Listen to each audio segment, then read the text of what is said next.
करू सुरुवात?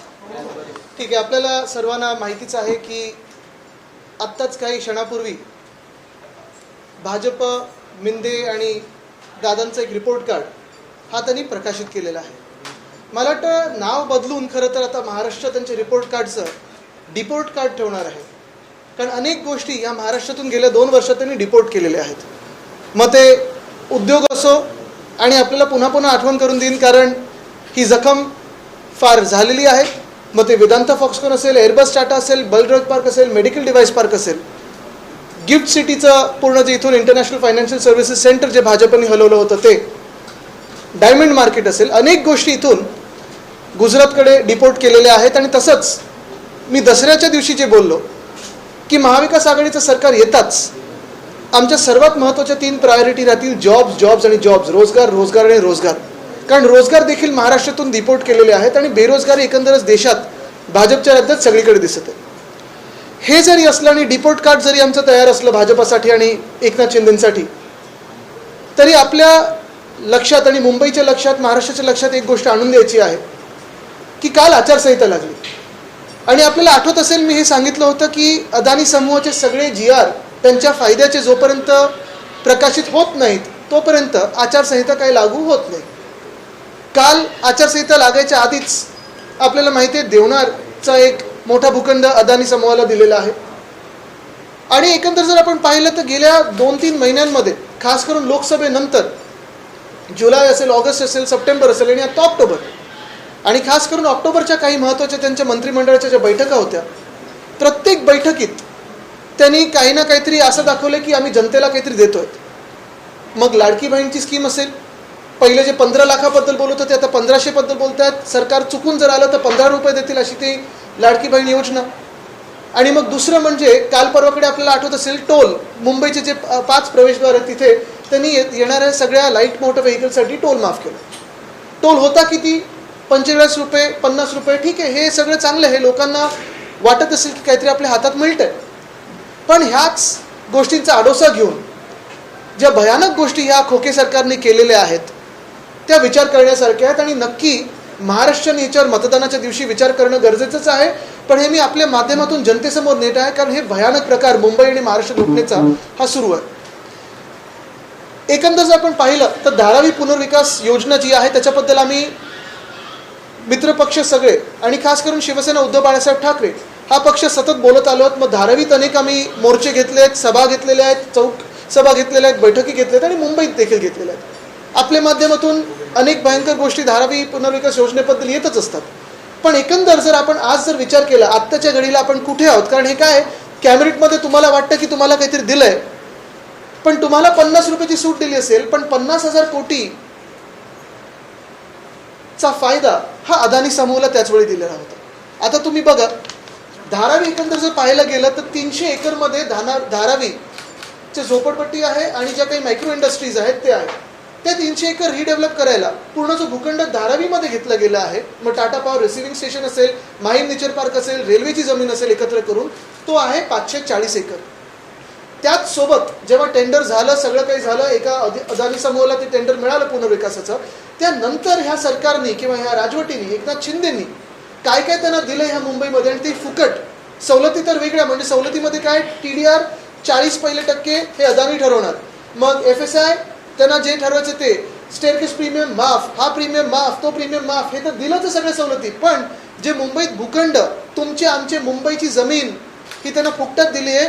ती अशी आहे, कुर्ल्यामध्ये 21 एकर, मुलुंड, भांडूप आणि कांजूरमार्ग जर एकत्र केलं तर 255 एकर, मडमध्ये 140 एकर, आणि परवाकडे जो दिलेला आहे भूखंड तो देवनारचा आहे, तो 124 एकर.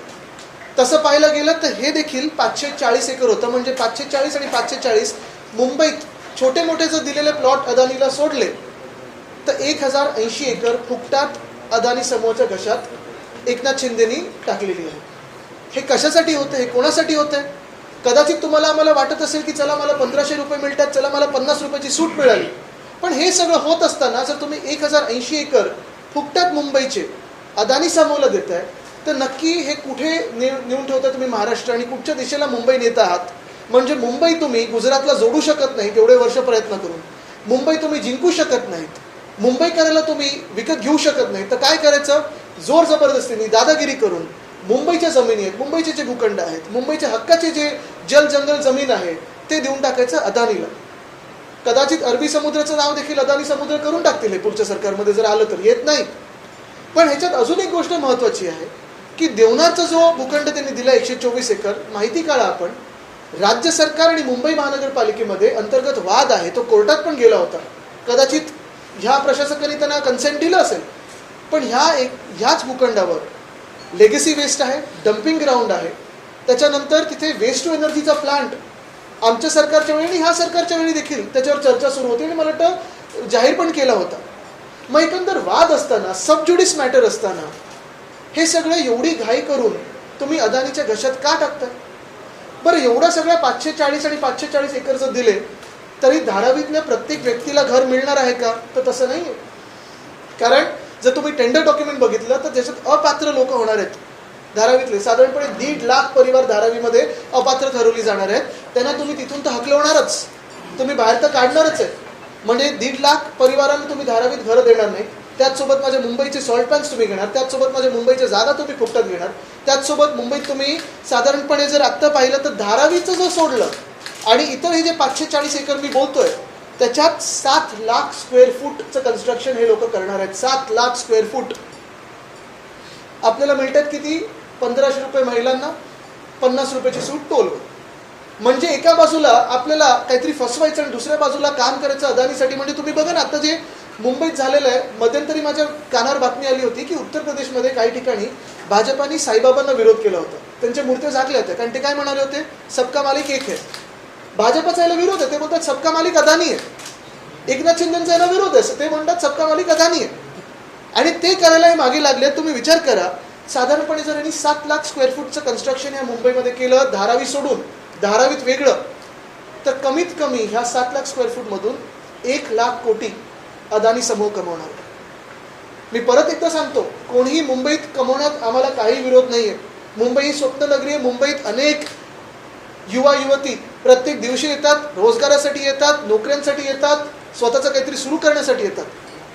नक्की करावं, मुंबईत येऊन मोठं व्हावं, मुंबईत येऊन तुम्ही जगातले सर्वाधिक पैसे कमवणारे व्यक्ती बना, आम्हाला अभिमान असेल. पण मुंबई लुटून चालणार नाही. आणि म्हणून आम्ही निर्णय घेतलेला आहे. महाविकास आघाडी म्हणून आहे, शिवसेना उद्धव बाळासाहेब ठाकरे पक्ष म्हणून आहे, आणि उद्धव साहेबांचं देखील हीच भूमिका आहे की आमचं सरकार आल्यानंतर हे जे काही अतिरिक्त अदानी समूहाला दिलेलं आहे ते आम्ही रद्द करणार म्हणजे करणारच. आणि मुंबईची हक्काची जमीन, मुंबईच्या हक्काचा जो काही रेव्हेन्यू आहे तो दुसऱ्या कुठच्याही समूहाला देता कामा नाही आणि देणार नाही. हे सगळं रद्द करायला लागणार. ठीक आहे, तुम्हाला धारावीत जेवढं काही मिळालं आहे त्याच्यात कोणालाही अपात्र न करता तिथे तुम्ही बनवू शकत असाल तर आनंद आहे, तेवढं करा. टेंडरच्या बाहेर जर जात असाल, टेंडरमध्ये तुम्हाला जमत नसेल तर टेंडर रद्द झालं पाहिजे. आणि आमची तर मागणी आहे की एवढं सगळं करायच्या ऐवजी मग PTC जो अदानी समूहाने बँड्रा एक्लेमेशन इथे MSRDCचा प्लॉट घेतला, तिथे बांधा ना ट्रान्झिट कॅम्प. 28 एकरचा भूखंड आहे तो, बांधा तिथे ट्रान्झिट कॅम्प. पण कुठेतरी मुलुंडमध्ये स्थानिक आमदारांनी प्रॉमिस केलं होतं लोकसभेच्या वेळी की आम्ही तो रद्द करून घेऊ. लोकसभा होऊन 4 महिने झालेत, रद्द झालाय? नाही झालाय. कुर्ल्यामध्ये मदर डेअरीचा प्लॉट होता, तिकडच्या स्थानिक गद्दारांनी प्रॉमिस केलं होतं जनतेला की आम्ही रद्द करून देऊ, रद्द झालंय? नाही झालंय. उलट अजून भूखंड दिले गेले, देवनार असेल, मड आयलंड असेल, सगळीकडे असेल. मग ही लूट नक्की कोणासाठी चालली आहे, कशासाठी चालली आहे? आणि महाराष्ट्र जर असा अदानी समूहाच्या घशात घालायला लागलो तर आपल्याला कोणाला इथे राहायला जागा राहणार नाही. जे कोणी स्वतःला मुंबईकर समजतात, जे कोणी स्वाभिमानी मुंबईकर असतील, जे कोणी महाराष्ट्रात या देशाचे नागरिक म्हणून राहतात आणि या देशाचे टॅक्स भरतात, केव्हा त्यांना वाटतं की या देशाची प्रगती झाली पाहिजे, त्यांनी देखील हा विचार केला पाहिजे की आज जसं महाराष्ट्राला लुटलं जात आहे ह्याच्यात देशाची प्रगती आहे की अदानी समूहाची प्रगती. हे विचार करून मला वाटतं पुढची पावलं आपण टाकली पाहिजे. मागच्या आठवड्यात मी त्यामुळे तुम्ही आयुक्तांना पत्र होतं की जो प्रीमियम आहे तो तुम्ही का काही उत्तर आलेलं नाहीये. आणि कदाचित ह्याच गोष्टीसाठी गेल्या 2 वर्षात निवडणुका घेतल्या नव्हत्या. जर आज प्रशासक नसते आणि तिथे स्थानिक स्वराज्य संस्था असती, मुंबई महानगरपालिका असती, तर सगळ्या पक्षाचे नगरसेवक असते, सगळ्या पक्षाचे इम्प्रूव्हमेंट कमिटी असती, स्टँडिंग कमिटी असती, जनरल बॉडी असते, आणि त्याच्यातून हे सगळं पास केलं असतं का कोणी? तर म्हणूनच तर प्रशासक आणलेत. ती पत्र पण येतं माझ्याकडे सगळी.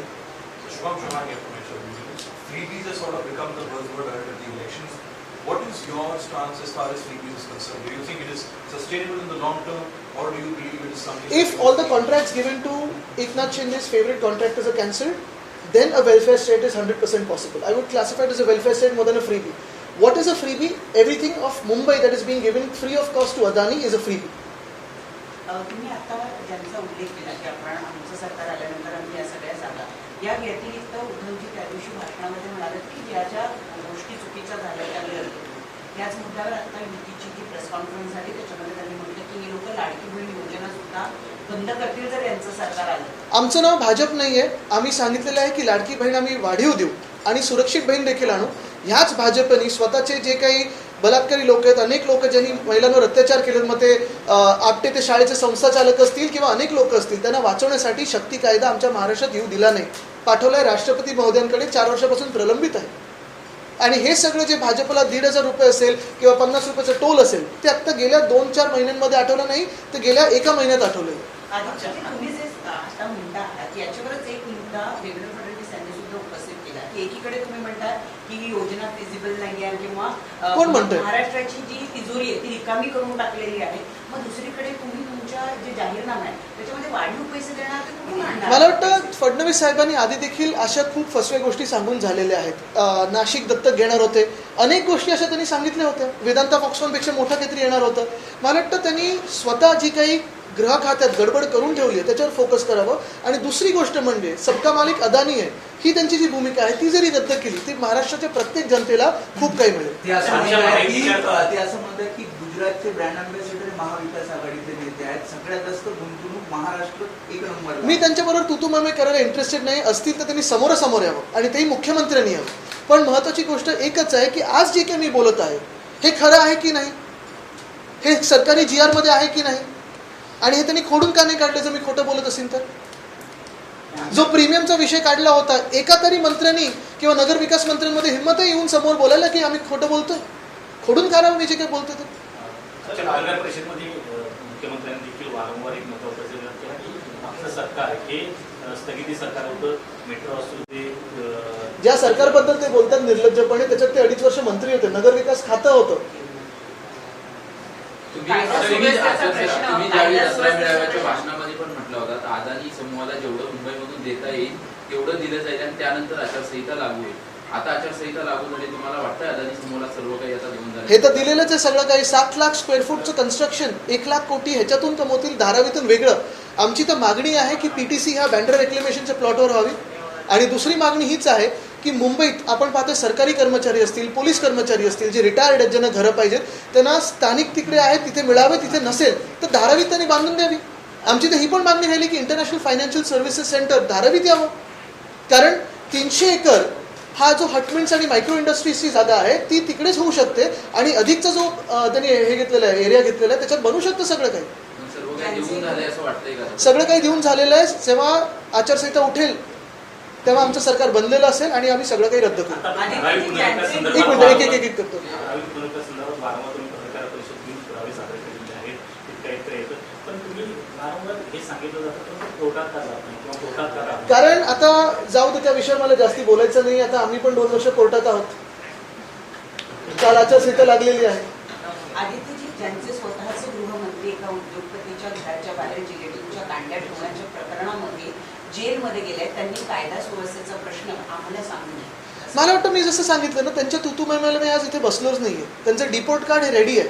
मुख्य गोष्ट हीच आहे की आज जे मी काही बोलत आहे अदानी समूहाबद्दल ते फार महत्त्वाचं. आणि तुम्हाला हे परत एकदा सांगतो मी, येत्या 20 दिवसामध्ये जेव्हा निवडणुका आहेत तेव्हा प्रत्येक गोष्टींवर हे वाद करण्याचा प्रयत्न करणार. जातीमध्ये असेल, धर्मामध्ये असेल, जिल्ह्यामध्ये असेल किंवा हाऊसिंग सोसायटीमध्ये पण वाद निर्माण करण्याचा प्रयत्न करतील. कारण भाजपची पॉलिसी आहे डिवाइड अँड रूल. आणि एकदा ते झालं की सगळं जे काही जल, जंगल, जमीन, समुद्र पण हे अदानीच्या घशात घालतील. आदित्य आज रिपोर्ट कार्ड पेश किया है महायुति ने और अपने काम गिनाया है और उसी आधार पर जनता से वोट मांगे हैं, क्या? उनका रिपोर्ट कार्ड नहीं, उनका अभी डिपोर्टेशन का कार्ड तैयार हो गया है. क्योंकि आपको पता है 2-3 चीज़ें इसमें है. एक तो जनता उनको डिपोर्ट करेगी क्योंकि पिछले 2 साल में जब से उन्होंने सरकार बनाई है, एक तो इलीगल सरकार बनाई है. महाराष्ट्र में उन्होंने सारे जो इंडस्ट्रीज थे, जॉब अपॉर्चुनिटीज थे, उन्होंने डिपोर्ट कर दिए गुजरात को. तो जनता ने अभी एकनाथ शिंदे और भाजपा का डिपोर्ट कार्ड तैयार किया है.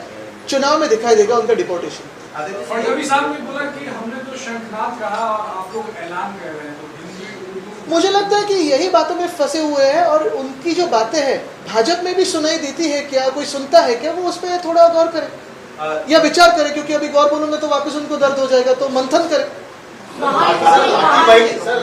चिंतन करे। दशहरा रैली के दिन उद्धव जी ने कहा था कि अगर सरकार बनेगी तो सारे जो भी नए टेंडर दिए गए हैं उसे रद्द किया जाएगा। आप भी लगातार ये मुद्दे को उठा रहे हैं। महाविकास आघाड़ी के लिए ये जो मुद्दा है ये कितना महत्वपूर्ण रहने वाला है, अगर आप हिंदी में भी वो आगे बता सकें। ये जो अदानी को मुंबई की जगह दी गई है, क्या इसके ऊपर आपको चुनाव में ये बहुत बड़ा मुद्दा है? मैं दोहराता हूं क्योंकि ये बात काफ़ी महत्वपूर्ण है, पूरे देश के लिए है, हमारे राज्य के लिए है, हमारे शहर के लिए है। मैंने ये पहले भी कहा था कि जब तक अदानी समूह को, अदानी ग्रुप को जो उनके मन में है वो मिलता नहीं है, जब तक जीआरस इशू नहीं होते, तब तक हमारे स्टेट में, हमारे राज्य में आचार संहिता आएगी ही नहीं। और वैसे ही हुआ। अभी तक अगर आपने देखा होगा तो हर एक कैबिनेट के बैठक में बहुत सारे निर्णय ऐसे लिए गए हैं, किसी को कुछ महामंडल बना के दिया है, किसी को कुछ और बना के दिया है, जनता को बनाने की बात चल रही है, लेकिन उसी के कवर में, उसी के शील्ड में अगर आप देखें तो अदानी समूह को बहुत सारी चीज़ें दी है। धारावी का भूखंड की अगर आप सोचें तो धारावी में 300 एकड़ पे हटमेंट्स है, माइक्रो इंडस्ट्रीज है, उसके अलावा और एरिया दिया गया है, तो पूरा धारावी रीडेवलपमेंट प्रोजेक्ट जो है वो लगभग 540 एकड़ में बैठ जाता है। उसके बियॉन्ड जब टेंडर बना, उसके बियॉन्ड इंसेंटिव्स तो दिए गए, जैसे कि एफएसआई का इंसेंटिव हो, टीडीआर का इंसेंटिव हो, प्रीमियम का इंसेंटिव हो, बीएमसी जो प्रीमियम माफ करिए 5000 करोड़ का वो इंसेंटिव हो, लेकिन अभी जो अदानी समूह मांग रहा है वो अबव एंड बियॉन्ड टेंडर है। उसमें अगर आप देखिए तो कुर्ला में 21 एकड़ मांगे है, वो दे दिया है। मुलुंड हो, भांडुप हो, कांजूर हो, उसमें 255 एकड़ मांगे है, वो दे दिया है। मड आइलैंड में 140 एकड़ दे दिया है।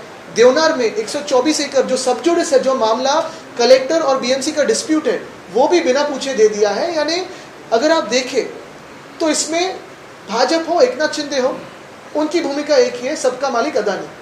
साईं बाबा कहते थे सबका मालिक एक है, वैसे ही बीजेपी और एकनाथ शिंदे जो कभी कभी साईं बाबा का विरोध करते हैं, किसी राज्य में विरोध किया भाजपा ने, उन्होंने कहा है कि सबका मालिक अदानी है। धारावी के 540 एकड़ और ये जो अन्य मुंबई के 540 एकड़ अगर आप एक साथ करें तो 1080 एकड़, इतनी सारी जगह फ्री ऑफ कॉस्ट अदानी को दे दी है। क्यों? ताकि धारावी में रीडेवलपमेंट हो, और उसी धारावी में लगभग 1.5 लाख फैमिलीज को ये इनएलिजिबल ठहराएंगे, उनको घर नहीं देंगे, उनको बाहर किसी दूसरे, एक तो हाउसिंग में जाओ या फिर हम जो बना रहे हैं वहाँ रेंटल पे आओ या फिर वहाँ कंस्ट्रक्शन कॉस्ट पे खरीदो। अच्छा, बात ये होती है कि 540 एकड़ जो धारावी की सेवा दिए है, अलग दिए है, उस 540 एकड़ में लगभग 7 लाख स्क्वायर फुट इतना कंस्ट्रक्शन हो सकता है और उसी से 1 लाख करोड़ तक ये पैसे कमा सकते हैं। कोई पैसे कमाए, कोई बड़ा हो जाए, कोई दुनिया में सबसे अमीर बन जाए, कोई कुछ भी तरक्की करे, कोई हमें दिक्कत नहीं है, लेकिन मुंबई को लूट के नहीं होना चाहिए, और इसे हमारा विरोध है। हम यही बात कहना चाहते हैं कि जब हमारी सरकार बनेगी 1 महीने में, तो ये सारे जो incentives above end beyond tender है वो तो हम कैंसिल करेंगे।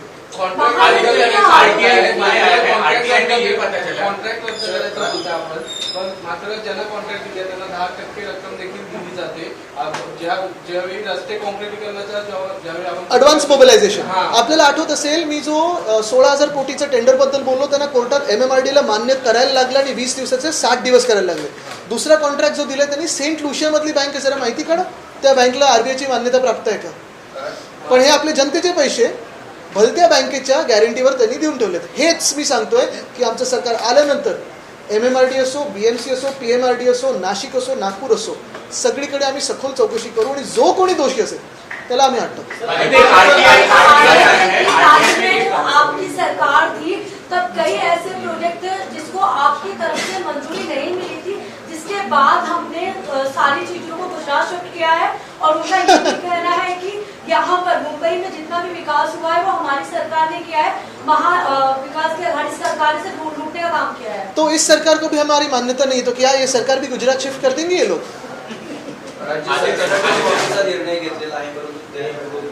माहिती येते अजून माहिती येते, ते पण आपण एक्सपोज करू। जिसमें ये पता चला है कि लाडकी बहन योजना के लिए महाराष्ट्र सरकार ने 200 करोड़ से ज्यादा का खर्चा किया है, पब्लिसिटी और बिल्कुल, अगर यही पैसा बचाते और लाड़की बहन को देते तो बढ़त तो उसमें हो जाती थी। वो महाझूठी है, महायुति नहीं है। लाडकी बहन और मुंबई में जो टोल माफ किया गया है, इसका जवाब आप लोगों के पास नहीं है, इस वजह से आप लोग इस पे हमला कर रहे हैं। और हमारे पास अब तो ये बहुत ही लाजवाब काम करते आए हैं, क्योंकि ये इसका जवाब किसके पास है फिर? अदानी का जो घोटाला हुआ है, मुंबई की जो लूट हुई है, महाराष्ट्र की जो लूट हुई है, उसका जवाब किसके पास है? और अगर जवाब ही चाहिए तो आज भी मैं पूछता हूँ इलीगल सीएम से, चलो बैठो, यहाँ मातोश्री में तो आ नहीं सकते वो, लेकिन जहां बुलाए चलो कहीं रास्ते पे बैठ जाते, हाईवे पे बैठ जाते, टोल नाके के ऊपर बैठ जाते और बहस करते। ये भी कह रहे हैं कि आप अडानी पे रोज हमला करते हैं, लेकिन आपके इंडिया गाड़ी में नहीं, उनका तो मानना ही कि है ना, सबका मालिक अदानी है। तो ऐसे पार्टनर्स हैं जो उनके साथ महायुतीमध्ये महायुतीचं सरकार स्थापन करताना आम्ही मोठ्या मोठ्या गोष्टींचा त्याग केला. आमच्याकडे जास्त आमदार असून देखील आणखी मला मुख्यमंत्रीपद दिलं. तर आता या विधानसभेला तुम्ही समजूतदारपणा दाखवा असं अमित शहा मुख्यमंत्र्यांना काय बैठकीत मला वाटतं हे त्यांचा अंतर्गत वाद आहे. त्यांच्याकडून मुख्यमंत्र्यांचा चेहरा कोण, कारण काही काही लोक लाडकी बहीणच्या समोर मुख्यमंत्री पण हल्ली लावत नाहीत. तर एकामेकांचे ते खरोखर लाडके आहेत का? आणि आता एवढी भांडण आहेत, तुम्ही बघा नंतर किती भांडण होती. ठीक आहे, मला वाटतं एक महत्त्वाचं परत एकदा मी सगळ्यांना हेच सांगतो की आपण पण हे जी काही लूट होते मुंबईची, त्रयस्थपणे विचार करावा, अभ्यास करावा, आणि खरोखर मुंबईकर म्हणून तुम्हाला, महाराष्ट्र म्हणून जे काही होतंय, या देशाचे नागरिक म्हणून तुम्हाला जे काही होतंय ते पटतंय का, ह्याच्यावर आपण विचार करावा. धन्यवाद. एक शेवटचा प्रश्न, तुम्ही हा जो अडानीचा मुद्दा घेतलेला आहे त्याच्या जर विरुद्ध बघितलं तर वर्सेस बघितलं तर there's लाडकी बहीण किंवा टोल मुक्त मुंबई आणि असे भरपूर पॉप्युलर मूव्ज आहेत. तर तुम्हाला काय वाटतं की किती रेझोनेट होतं? मला वाटतं आपल्याला माहिती आहे टोलचं तर आता मागे निर्णय होणारच, आम्ही रद्द करणार म्हणजे फिरवणार नाही, जसं आहे तसं आहे, बरोबर आहे. पण दुसरी गोष्ट, लाडकी बहीणला आम्ही वाढीव देऊ, जो खर्च यांनी सगळा ॲडव्हर्टाईजमध्ये केला आहे, स्वतःचा चेहरा सगळीकडे पेस्ट करण्यात गेलेला आहे, तिथून असेल, यांचे लाडके कॉन्ट्रॅक्टर्स आहे, तिथून पैसा वळवता येईल. इथे आपण पाहतोय ही जी लूट चालली आहे, ही काही महिलांना 1,500 रुपये देण्यासाठी नाही चालली, ही काही टोल माफ केली म्हणून नाही चालली. ही लूट जी आहे, जे बँका हे रिकामं करतात, जे तिजोरे रिकामं करतायत, ती एवढ्यासाठीच चालली आहे कारण ह्यांचे जे आवडते कॉन्ट्रॅक्टर्स आहेत त्यांच्या खिशात पैसे जावे, ज्याच्यातून ह्यांचे खोके भरतात. ह्यांची लूट एवढ्यासाठीच चालली की यांचे जे मालक आहेत भाजप आणि एकनाथ शिंदेचे, अदानी, त्यांच्या खिशात पैसे जावे, त्याच्यामुळे ह्यांना पैसे मिळतात. कदाचित ही सगळी जागा घेऊन उद्या अदानी समूहाने मॉर्गेज केली कुठच्या तरी जागतिक लोनच्या विरुद्ध, तर शक्यता आहे, काही होऊ शकतं. तर मुद्दा हा आहे की आपण आपल्या मुंबईची जमीन कितपत सोडायची, आणि ह्या काही ज्या काही स्कीम्स असतात, काही स्कीम्स ह्या निरंतर चालू राहतात. मग लाडकी बहीण असेल, टोल माफी असेल, हे चालू राहणार. पण हे सगळं त्यांना आत्ता का आठवलं? 2 वर्षापासून सरकार आहे ना, मग टोल माफी आधी का नाही केली? 2 वर्षापासून सरकार आहे ना, मग लाडकी बहीण तेव्हा का नाही दिलं? 15 लाख देणार होते ते 1500 बद्दल आम्ही बोलायला लागलेत, आणि असं बोलतायत जसं काही उपकार करतायत. मिळाले पैसे, मिळाले, काय करणार? त्याच्यातून तुम्ही विचार करा, आज जी महागाई आहे त्याच्या विरुद्ध किती पैसे मिळतात. टोलमाफीविषयी निवेदन देताना त्यांनी म्हटलं होतं की 2027 पर्यंत टोलमाफी देणं शक्य नाही कारण की आर्थिक बोजा जास्त आहे. आता तुम्ही त्यांचेच स्टेटमेंट आमच्यात असताना आणि त्यांच्यात गेल्यानंतर हे किती पातळी नाटक होऊ शकेल हे तुम्ही ठरवा. तुमचं सरकार वाईट पेपर